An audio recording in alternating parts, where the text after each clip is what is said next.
So, good evening, everyone.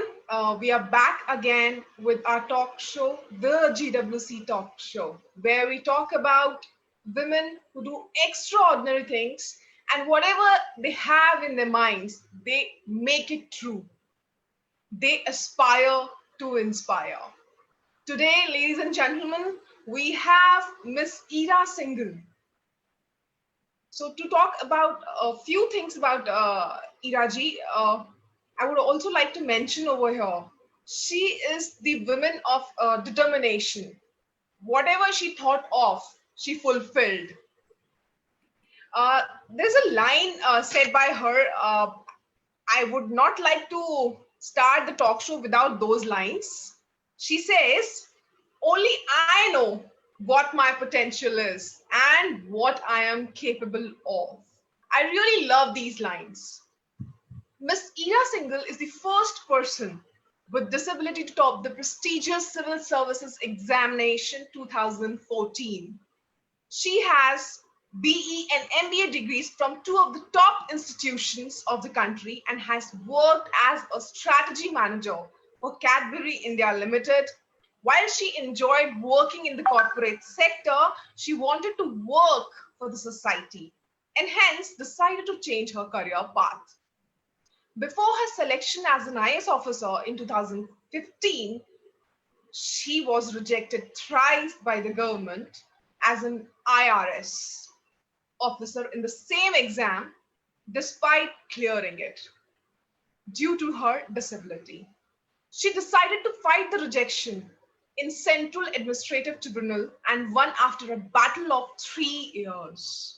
While waiting her journey as an IRS officer, she gave the exam again and got selected as an IS officer. She currently handles 7 profiles in North Delhi Municipal Corporation, being DC Keshavpuram Zone, DC Karol Bagh Zone, Director Education, Director Community Services, Director Press and Information, DC Advertising, and DC RP Cell and Parking. She is also the brand ambassador for Department of Disability, Ministry of Social Justice and Empowerment, Government of India. So not to elaborate more on this introduction, since we have the lady with us today, so we would like to know more about Ira, not as the brand ambassador for Department of Disability, or not as the first person for the prestigious civil services examination. We just want to know more about Ira. Who is Ira? Hi, Akanksha. Thank you for having me. Actually, I have changed, finally gotten rid of all the 7 things. And now I'm in the Department of Women and Child Development. Right. So, so I just changed this week. I sent you the profile before I changed. So, yeah, I finally have a little more free time in my life. But I'm sure that won't last. But yeah, so let's get on with this. So you tell us something about you. Before you did not get to this dream of yours, uh, who were you as a woman, as a girl? Who were you? What were your dreams, and how was your routine? Oh, I don't think I've ever had a routine. I'm terrible with that. I'm extremely unorganized in that respect. But I'm exactly the same person then now that I was before anything. Before getting into the services. And my one passion is traveling. So I think I take money for my job simply so that I have money to travel and I don't feel guilty borrowing from my parents. But yeah, so I have tons of hobbies and all. But as an individual, I'm exactly the same person. I see no change in myself from at least where where I see myself. So not really much of a difference there. You are a hardworking woman of determination, woman of strength. You, whatever you think is there in your mind, you try everything to make it fulfilled. You work hard on that. Ira, we would like to know more about your share of struggles, your share of challenges in this journey of accomplishing your dream. Uh, so I think everybody has struggles and challenges, and everybody goes through problems in whatever they want to do. Just that some challenges are visible, some aren't, and some problems you can solve, some you can't. For me, I think On a personal level, there were, it's the same way for every student, for everybody who's planning to do something which is a little tough, to first take that risk, to convince yourself that you should take that risk, then setting timelines for yourself, setting, figuring out if what you've thought of is actually the right thing for you. I think that's where most of us miss out. We don't, do that evaluation well of ourselves and of our plans, and we never really spend time thinking that, are my plans and dreams really for me? Will I be happy after achieving them, or am I just looking at what everybody else thinks I should be doing, and what everybody else thinks is prestigious? So, for me, I'm an engineer with an MBA, and I was working with Cadbury, and it was one of the nicest companies you can work for. I mean, come on, a job where you can get chocolates free all the time, like, nothing gets better than that.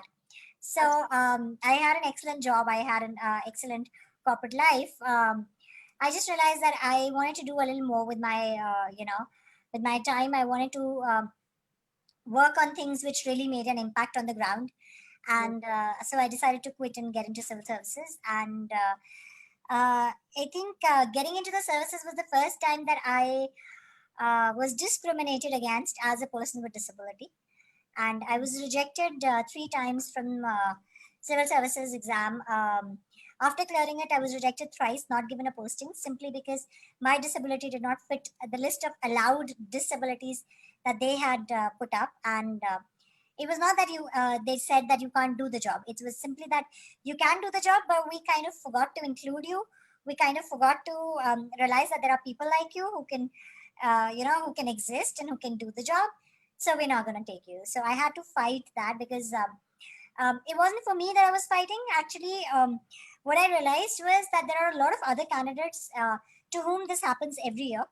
And I had the financial resources. I'd been working, I had a good job, and I had all that background with me. So I realized that this was extremely unfair. And I had quit my job to make a difference, to, help some things out. So I thought, let me start with that.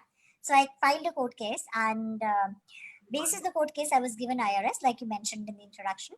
And post that, then I kept. I had quit my job specifically to get into the IAS, the IFS. So I, gave my final attempt before my joining came, and then I got into the IAS. Wow, wonderful. Here, one question that starts in my mind is, usually when you, as an individual, as a normal being, when you come across any failure, you try it once, but thrice. When I say thrice, it's a lot more for an ordinary person. Like for me, if I talk about myself, I may try once, twice, but then I think this is not my cup of tea. So I may quit. So what was there in your mind at that time? Like Uh, that so, vision. most of the times we make plans and dreams without understanding ourselves. Yeah. We don't understand our own motives. We don't understand where our personal individual happiness lies. And Hmm. that's the biggest mistake. Most of our plans are based on what other people have done well in, what other people think we should be doing.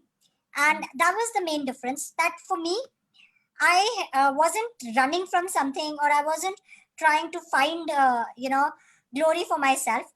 I had actually done a good job. I had had a good career, and I was doing this because, simply for a reason that I realized that I would not be happy in a job where I was not making a difference to people, where I was not, doing something wherein I could make a difference to other people's lives, where somebody was not saying that because of your job, something good happened to them, or their life was better because you did something for them. So I was not doing this for any other personal motive. I was doing it simply for the fact that I knew that I wouldn't be happy in a different, in another career. I had already done that. I knew that was not happening. Secondly, I think what actually happens in most cases is that we try, whenever we fail, we never see our own fault. We always see the fault with the circumstances that we are put in, with, if you're talking about an exam, then you'll say the question paper was bad, it was out of course, the examiner was bad, didn't, I don't know what the examiner was thinking, and it's everybody else's fault except your own. I'm not somebody who blames other people. I generally tend to find my own fault. I look at things and I try to figure out what did I do wrong. I'm that way relatively honest with myself about my own failures and my own issues, and where I have not done well. And as long as you can find something to change about yourself, you'll keep at the goal. It's only when till you feel in control. It's simply about feeling in control. So you can only control your own actions. You can only control your own behavior, and till the day you can find something to change, find some way to affect the situation. You can you think that you're in control, you'll be able to stick to something. Most of the times we don't realize where our control is. We give up on things without figuring out that this was my fault, this is what I should have done, and this is what I can change in this situation, and then try again. So I think that's the biggest difference, that I could find something that I had not done well. I could find something to change about myself. I could find something that I could control, and so I could try again. Wow, that's amazing. When I talk about UPSC, when I talk about civil services, one thing that I have very much heard of is it is the role of destiny. Destiny plays a very important role. Uh, um, okay, so destiny, are we saying that destiny makes you study? Most of the people they talk about, because It's awesome the way we can always blame somebody else. That's precisely what I was talking about. That you are blaming destiny for your not getting selected. yeah, my God. Yeah. So I wouldn't say it wasn't luck in a way, but that is obviously luck that the question paper, those questions came that you knew the answer of. But it is also, but then the probability of your luck is what you can change. If you studied 2 topics out of 100, your destiny and luck will obviously bad. But if you studied 90 topics out of 100, your destiny and luck is obviously going to be better, right? So You take your destiny, right? no, I wouldn't say completely, but it's not I would say it's 70-30. So All right. 70% your control, 30% maybe something happens. For example, if you're going to the exam center and you get into an accident, Mhm. so that's obviously something that you can't control. But I mean, you can if you look at it from a larger perspective. But there would be some things that somebody else had a control over. But it's not right to say that it's all destiny. In that case, why not give the exam and then see if you get selected? If it's destiny, it'll happen, right? Right. Yeah. Absolutely. So So I was searching on Google about your story, and I came across a story, not a story, an incident of your life when you were in Meerut and you were a kid. So I would like to listen the same story, hear the same story from you. I don't know which one you're talking about. Okay, so you were in Meerut with your aunt, and there was a curfew in the city, and you asked your aunt, because it was mentioned in the one of your interviews only, that you asked your aunt why this curfew is there in the No, no, city. no, no, no. I don't know. They've All right, so they I don't know what they've written. all Uh, right. no. So the actual thing is, this is the reason why I decided to get into civil services. Mm, Basically, when I was a child in Meerut, for 2 years of my life, there was curfew in the city for six months. okay. So similar to what kids are going through now. Right now, it's not a curfew, but remember the time when there was 100% lockdown. Mhm. Similar situations happened in Meerut when I was a kid, and that happened 2 times in my life. So 2 years of my life, I went to school just 5 months or 6 months. Oh, The no. rest of the year was a curfew. So at that same age, we were in our civics textbook studying about district magistrate and bureaucracy All and right. constitution and all of these things. Mhm. And our book was specific about different roles in government. So we had the role of district magistrate, and at the same time, during a curfew, it's the district magistrate who controls the situation, who brings out orders. So, I could relate the text with what was happening around me. And it seemed like a really interesting job. And it seemed like, the DM was making the difference. He was controlling the situation, controlling the lives lost, making things normal, working on that. So that seemed very interesting to me. Right. And that's how I got it. That's how I got the idea of getting into civil services. Wonderful, superb. So, the very inspiration of going into civil services was from that situation. Yes, yes. Right. So, in one of your interviews, you have mentioned that everyone is differently abled. So, what exactly you mean by that? Okay, so if I tell you, please climb Mount Everest right now, can you do it? No, I won't be. So you are also disabled compared to someone who can do it right now. Right. So, the ability is here. Yeah, so see, all of us have some abilities and some disabilities. There are people who can eat glass and digest it. Can you and I do it? Right? So it's about what do we, accept about ourselves and what do we reject about ourselves. So all of us are disabled and all of us are able. Just things that I can do are different from things you can do. Absolutely, absolutely. Right? Agree. So, for example, I speak 4 languages, right? So now, if you don't speak them, I can call you disabled as well. Right, right, Yeah. right. So it's about that. It's about ability and disability is very much dependent on the environment. If all buildings were 50 floors tall and there were no elevators, most of us would become disabled, Mhm. right? Right, But if you had an elevator everywhere, all of us are able in that respect. We can all go to that floor. So right. it's about the environment. It's about how the situation that you're living in. I'll take the example.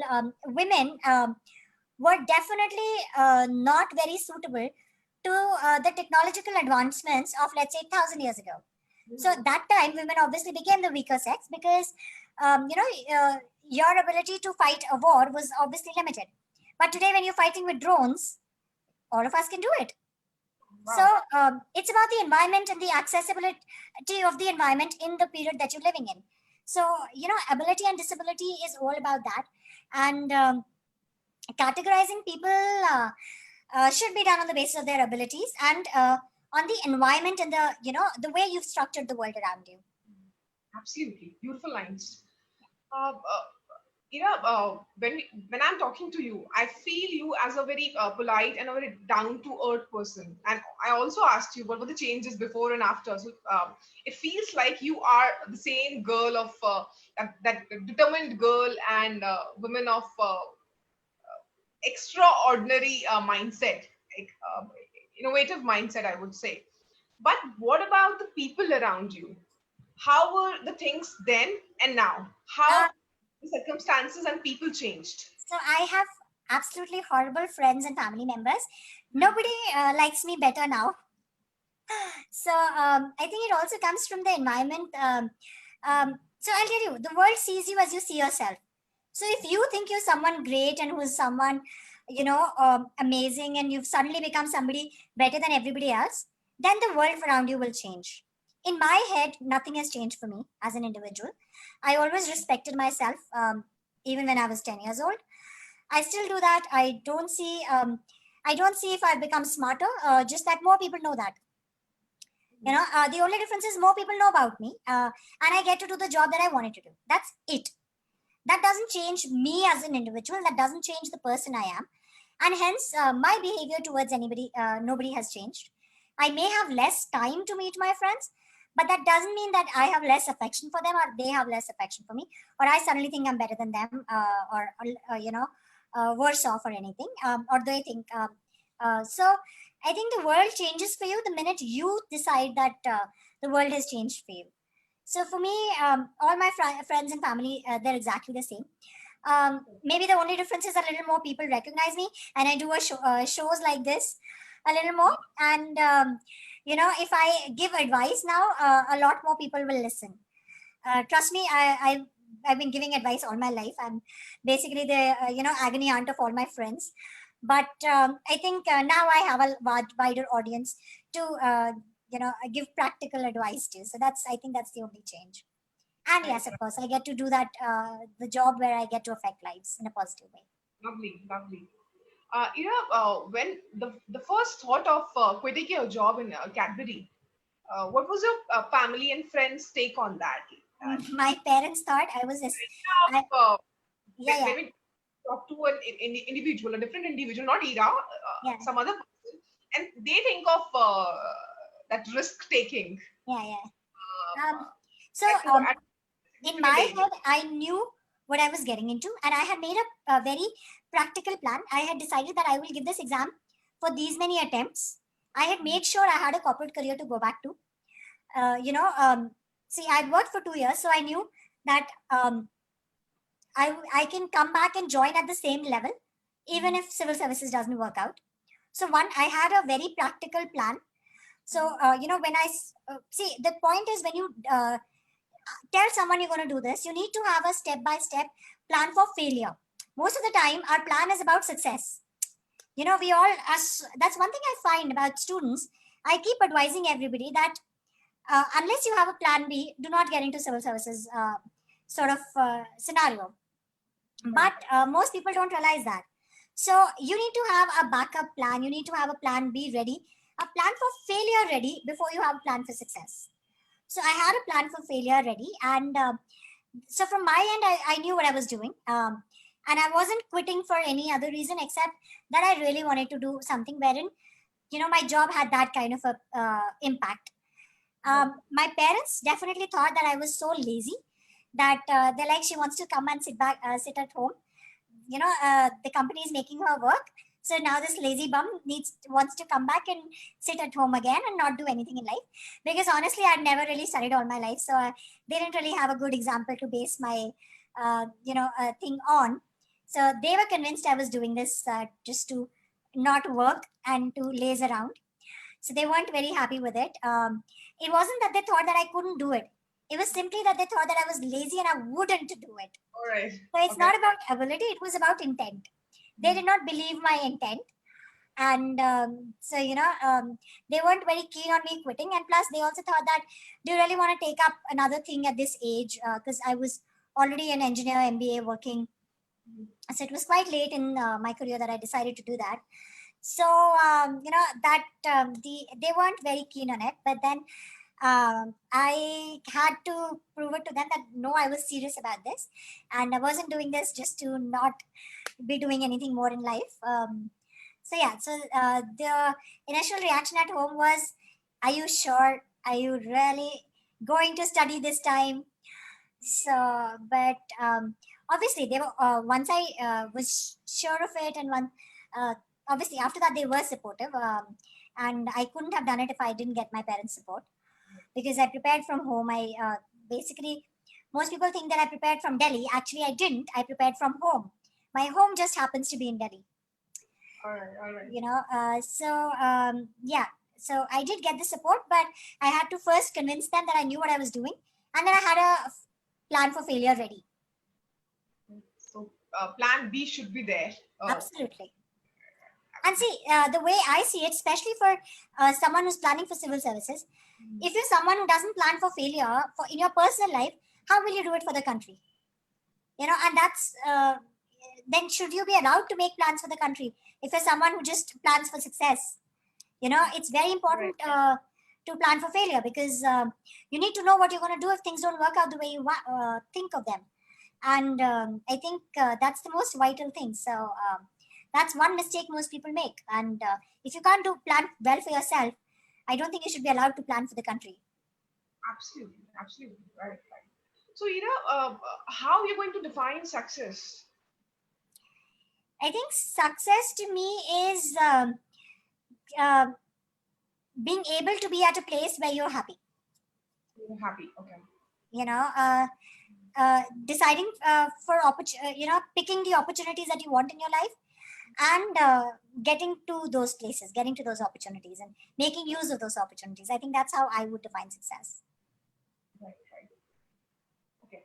So if I talk about your whole journey, so I'm sure it has been a smooth journey where you had your friends and family supporting you. But there might be some times when you felt, or you felt like there is something that I need to work on. There's something that probably it can lead me to nowhere. As you said about the plan B, as you talk about the plan B. So at those times, during those times, what were your strategies? Just not talking about civil services, for any individual, because if you're working towards some goal, some aim, you need to be very focused. But there are times when that goal and that Doesn't happen. yeah, that goes away. I think the biggest problem that happens is that when we are working towards something, we assume we should get success. Mhm. Right. You know, we we're there is that thing ki neki kar karm kar phal ki mat soch, right? That's what Gita says. Right. And I actually follow that in my life. I don't expect results. The problem happens when you start expecting results. I don't ever expect results, and that's why I don't get emotionally attached to results, and hence, you know, that I think emotionally broken to not move on. I know that I think I learned that very early in life that no matter what you do, failure is likely to happen. So I am not somebody who's been successful all her life at everything and hence not prepared for failure. And that's a mistake that we're doing for most of our children. We're not preparing our kids for failure today. We're giving marks in 90s and, such high grades and all. And we give prizes on consolation prizes, and we give prizes on participation and everything. And I think that's where we are telling our kids that um, everything will give you a result. uh, you know um, so everything is a success, but that's not true in life. That doesn't happen. And hence most kids today are not prepared for failure. So my one strategy was that I was always prepared for failure. I was always prepared from since childhood. I was prepared that whatever I'm attempting may not happen. This may I may not get the result I want. I may not succeed. So I wasn't emotionally attached to success, and I could see that it's time to move on and this is not going to happen. Yes, you obviously feel bad, you feel terrible, but then you have to also, if you're aware that, like I said, either you can pick something that you can change about the situation, or you need to remember that it's not everything will go your way. So you have to learn to let go. And I think as a person with disability, that happens so often to you. So often are you rejected from things that you get used to it very early in your life. You know, yeah. So people will reject you from school admissions because of your disability, and that used to be very common when we were kids. That schools will reject you simply because you have a disability. It doesn't matter if you're the best in your class and you're talented in anything. Just simply that's schools will just reject you because you're a disabled child. So they don't know what to do with you, and they don't want to have you. So as a person with disability, you get used to it very early. So you kind of start preparing for plan B early on. Right. Right. Amazing. We are a group of women entrepreneurs. So when we talk to them, when we connect to them, we are on a mission to make a virtual platform wherein they may find every information related to their business on one platform. And when we tend to connect to these women, the basic things, very basic things that we come across is, my kids are my priority, my family is my priority. So I want to start. Yes, I have my passion alive. I have something over here, and I'll start one day. I'll start one day. But since so many years, the people who say this, the ladies who say this, they're not They starting. never start. They never start. So what do you think? What are the reasons? The family pressure or the social No, responsibility? no. It's I think one is self belief. You actually deep down don't think you can do it, so you never take that risk. That fear of failure is so big that you never attempt things, and that's the biggest problem in our country. We're a very risk averse society. In India, you ask someone, what job do you want when you grow up? Everybody in the country is looking for a job. Nobody wants to be the one giving the job. We prepare our kids to get a job. You everybody in this country is very focused on getting a job. Nobody is thinking of giving a job. Nobody is thinking of how do I create jobs. So as a society, we are very risk averse, and that comes from our history. We're a country that was very poor. So for us, we are very insecure about going back to that poverty, and job gives us that security that um, we'll always have something, and that obviously translates into setting up a business, because you're so afraid of failing and losing all that money that you don't take that risk. So one is that fear of failure. Second is that as women in this country, we are never taught to prioritize ourselves. In as a society, we always teach our girls that your job is to make everybody else's life comfortable. For example, the first thing that most mothers say to their daughters is, शादी के बाद दूसरे के घर में जाके ऐसे behave करोगी. So it's the girl's job to adjust to someone else. We never expect that the other family will A, accept you as you are, and B, they will adjust for you.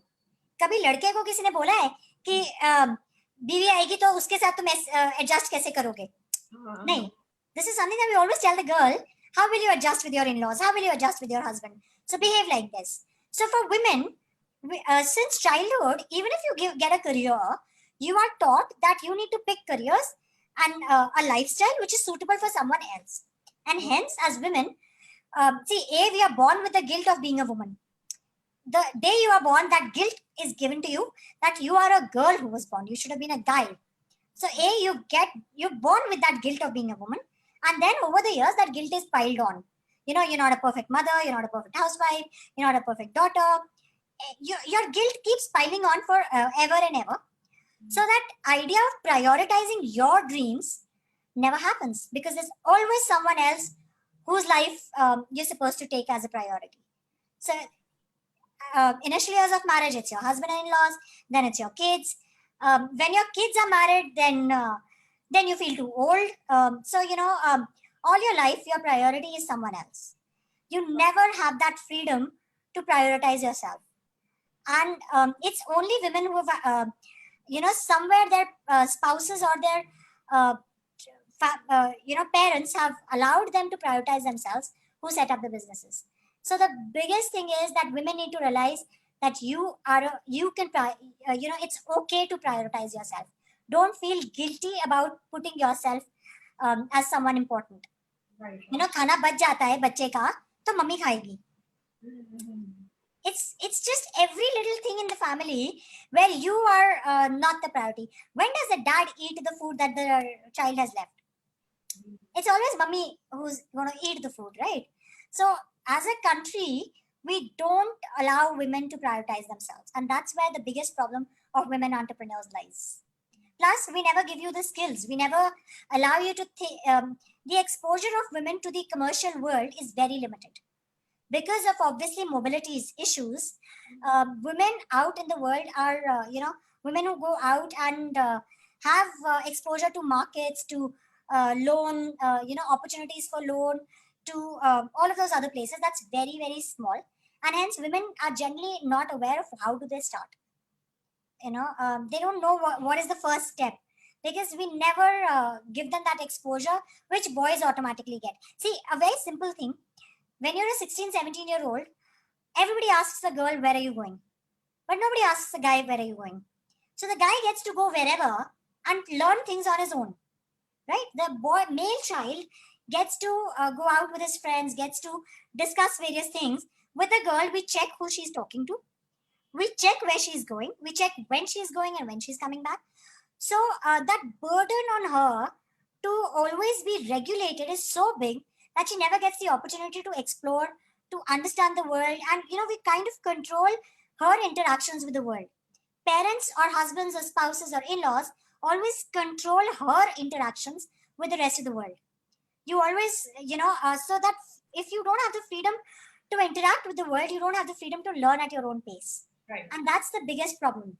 We don't allow the girls to, understand the world, become capable, become competitors and be in that same space. So that's another problem that happens with women. Right, right. Very true.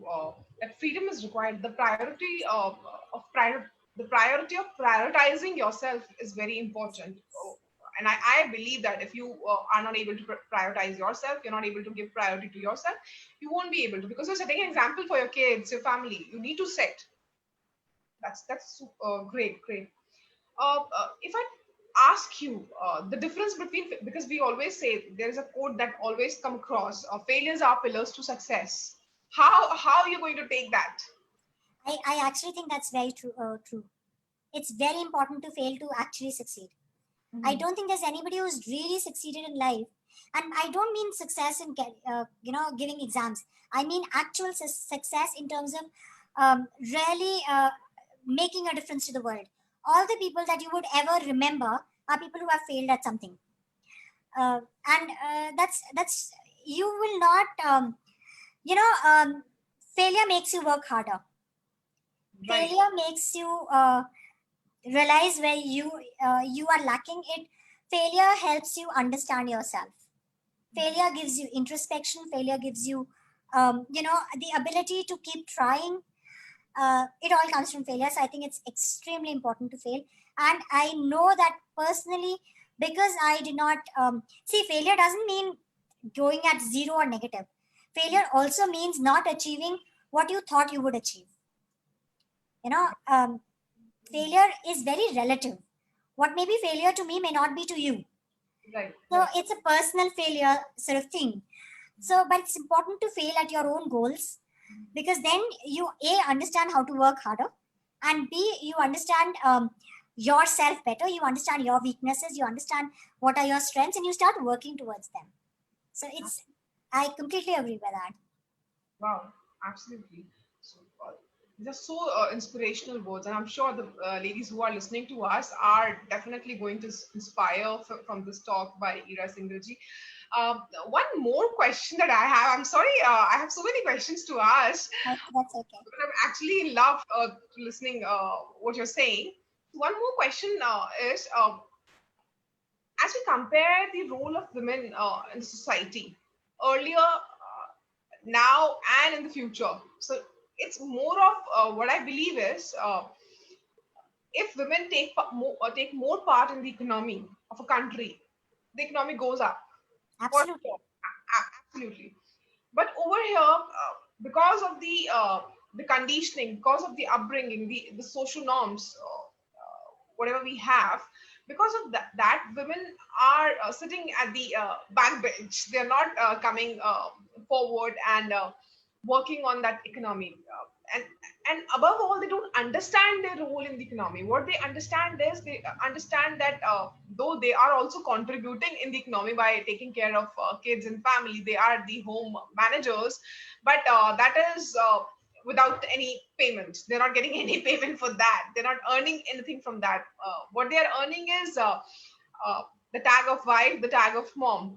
How about their involvement in the economy? How they can actually uh, work towards that economy and make an identity for themselves? First is So, the conditioning needs to be yes. changed. But Yes. above all, if I talk about that, building that enlightenment within, Yeah. how one can do that, how one can process themselves. um I think step one is to be honest with yourself about who you are, and figuring out, are you happy being someone who did not have an impact in the world? uh, you know Besides your kids, does anybody else value you? We never think of ourselves as people who are valuable. uh, and that's one of the reasons why we're a country which is very highly depressed. It's because we forget to understand our importance in the world around us, and we never, as women, we never value ourselves. We are told that our value is only by being a good mother and by being a good wife. Please tell me, how many nannies and dadis do people remember after they have passed on? Nobody. Mhm. You actually don't even remember their names. You will remember your nanny and dadi if she has been a part of your upbringing, but other than that, you won't even remember. right? So we never learn to understand that there is nothing that we leave behind uh, when we pass on. So if you're someone who's happy being that, it's okay. Go ahead, don't do anything. But if you look at a business and you always remember this was set up by this person. Everybody. So Jamshedji, Tataji, everybody remembers. Any women who has set up any business, everybody remembers. So the problem is of us not realizing that we will not have an identity, and people will not remember us as individuals um, when we pass on. We will just be कि दादी की death हो गई या उसकी death हो गई, and that's it. And that affection and all will last for 2 days, but really our space in the world will not be anything that will need to be filled.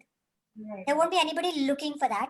And secondly, from a very selfish perspective, now if you look at it, if it's a 4-member family, and one person can earn 100 rupees a day, but because of what they're doing, they're only earning 20 rupees, and the other person is earning 100. So the family income, which could have been 200, is now only 120. So what you're doing is, by not working, now let's take this. Taking care of your children is valued at rupees 20, but if you were working out in the world, you would be earning 80 rupees. Okay. So if you pay someone to take care of your children, you get, you spend 20 rupees, but you earn 80. So your total net income is 60 rupees. But if you are taking care of your children, your net income is only 20 rupees. So you are actually losing that whole 60 rupees by sitting at home and by not being productive. So we never realize this, that we are actually becoming poorer as a family because we are not working. Every day that I don't work, my family loses 60 rupees. So we never understand that logic. We never see us place in the world from that perspective, that it's vital that we are working to the best of our abilities. See, I may have an ability to earn, let's say, 500 rupees. But so any penny that I'm earning less is actually an income family. My whole family loses that out. So everything has its space in the world and everything has its own priorities, but we never understand that our actions are making our family poorer, are making our kids suffer in that respect. So yeah, there are opportunities that you can give your kids if you were working. If your kids wanted to go out and attend a summer camp somewhere, you don't have the money for it because you were not working. That's an amazing perspective. Yeah. One last question. A message that you would like to give all the women not to quit their dreams. What? I think the first is, remember that you have an identity as well.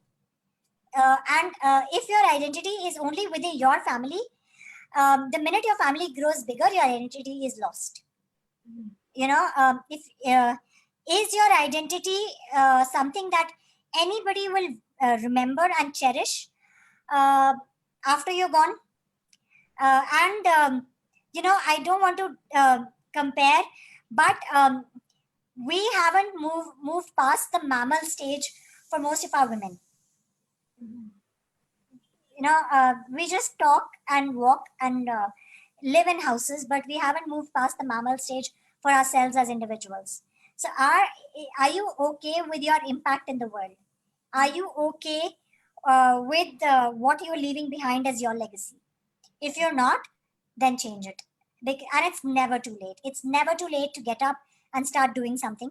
I know of women who have set up businesses in their 50s. I know a lady who started, I think, climbed Mount Everest in her 50s for the first time. So, she started mountaineering in her 50s. So it's never too late. You didn't have these opportunities when you were a young girl. You didn't have these opportunities when you were studying. But today the world is much bigger. It's all about believing in yourself and letting yourself take that first step out, and I know that since childhood, most of us have been brought up to with the guilt of being a woman and with the burden of making sure everybody else around us is comfortable. But what about your comfort? What about your prioritizing yourself? What about you? So, have you allowed yourself to have a dream? Have you allowed yourself to have plans? And who are you a priority for? You made everybody else a priority, but are you a priority for someone else? So, if you're not, then at least be a priority for yourself. Uh, That's the okay. minute we do that, I think we'll all live much happier lives. Absolutely, I completely agree with whatever you said. So it's more of understanding yourself, understanding your passion, standing for yourself, and working for yourself. Ladies and gentlemen, Akanksha Tyagi was in conversation with Miss Ira Singhal, and Ira Singhal, she aspires to inspire, and I feel inspired after talking to her. So, a big round of applause for the lady. Thank you, Thank Akansha. you. It was a pleasure Me to too. interact with you, to converse with you, and I feel really inspired. And definitely, the message that you have given to our women, they are definitely going to understand and implement those things in their lives. Thank you, Ira Singer. Thank Thank you. you so much. Thank you. Thank you for having me. Bye. Bye.